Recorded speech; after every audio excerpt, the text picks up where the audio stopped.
Hello everyone, मैं doctor ईशू Bharat homeopathy से।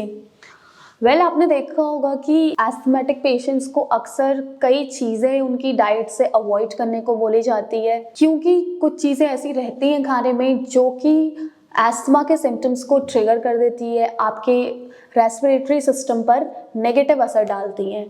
तो इसलिए बहुत ज़रूरी हो जाता है कि उन चीज़ों को आप अपनी डाइट से अवॉइड करें। और इसके भी नंबर ऑफ रीजंस हैं कि क्यों उन्हें वो चीज़ें अवॉइड करने को बोली जाती है।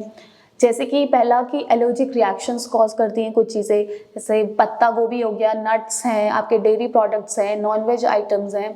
तो ये चीज़ें भी आपके जो इम्यून सिस्टम है उसको ओवर स्टिमुलेट कर देती है और इन्फ्लेमेशन कॉज करती है। उसमें एलर्जिक रिएक्शंस भी देखने को मिलती है कई बार पेशेंट्स में। सेकेंडली, आपका जैसे डेयरी प्रोडक्ट्स है तो ये बहुत ही ज़्यादा म्यूकस प्रोडक्शन कॉज करता है, और एक्सेसिव म्यूकस प्रोडक्शन की वजह से होता क्या है कि जो रेस्पिरेटरी पैसेज है उसमें ब्लॉकेज आने लगती है, पेशेंट को सांस लेने में काफ़ी डिफिकल्टी होने लगती है। उसके साथ ही साथ जैसे आपके प्रोसेस्ड मीट्स वगैरह हैं तो इनमें आपके प्रिजर्वेटिव्स होते हैं, एडिटिव्स होते हैं जो कि इन्फ्लेमेशन कॉज करते हैं, कॉन्स्ट्रिक्शन कॉज करते हैं। तो इन रीजंस की वजह से ही आपको जो है सर्टेन फूड आइटम्स अवॉइड करने को बोले जाते हैं जो लोग एस्थमा से सफ़र कर रहे होते हैं। तो मेनली आज मैं बात करूंगी 3 फूड आइटम्स की, जो कि हैं आपका कैबेज यानी कि पत्ता गोभी, आपका डेयरी प्रोडक्ट्स और नॉनवेज फूड्स।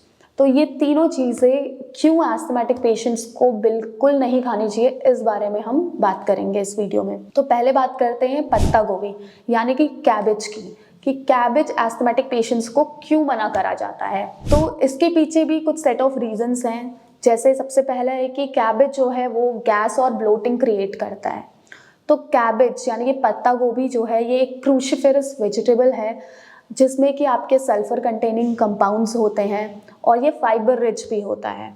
तो ये वेजिटेबल जो है ये गैस और ब्लोटिंग कॉज करता है, और इस वजह से आपके रेस्पिरेटरी सिस्टम पर प्रेशर पड़ता है, यानी कि स्ट्रेस कॉज होता है, और स्ट्रेस कॉज होने की वजह से पेशेंट के लिए ब्रीथ करना काफ़ी डिफिकल्ट हो जाता है, और ये चीज़ एस्थमेटिक पेशेंट्स के लिए इसलिए काफ़ी प्रॉब्लमेटिक हो जाती है। दूसरा इसका रीज़न है हिस्टामिन का प्रोडक्शन। तो कैबेज जो है आपका, ये आपके हिस्टामिन फूड्स में से एक है, ये भी आपका।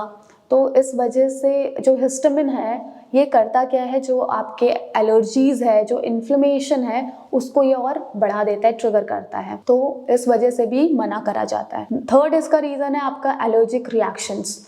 कुछ पेशेंट्स में देखा गया है कि जो क्रूसिफेरस वेजिटेबल्स होती हैं इनकी वजह से भी माइल्ड एलर्जिक रिएक्शंस देखने को मिलती है, जिससे कि उनका अस्थमा जो है वो ट्रिगर हो जाता है। तो इन नंबर ऑफ रीजंस की वजह से पत्ता गोभी का सेवन जो है एस्थमेटिक पेशेंट्स को मना करा जाता है बिल्कुल।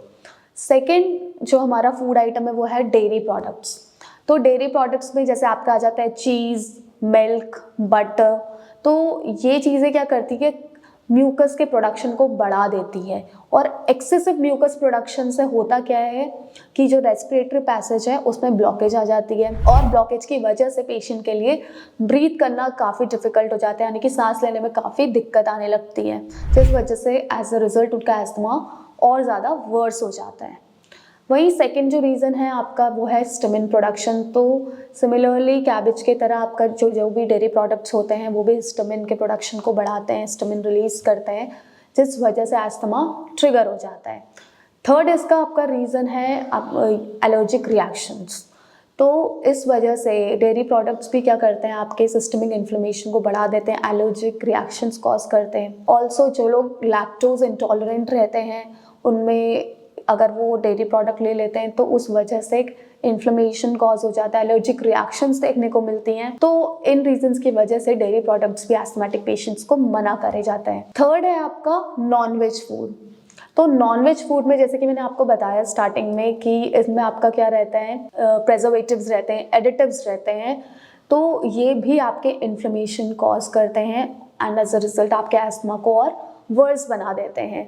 इसके साथ ही साथ ये भी हिस्टामिन प्रोड्यूस करते हैं, जिस वजह से हमें एलर्जिक रिएक्शंस और इन्फ्लेमेशन भी देखने को मिलता है।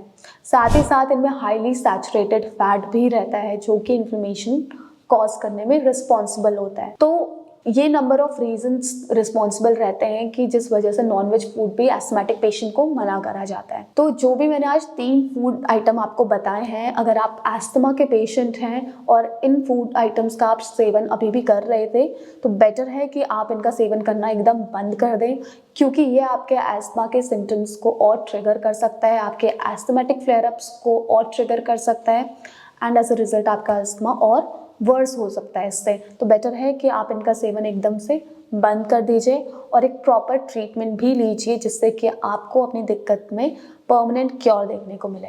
Thank you.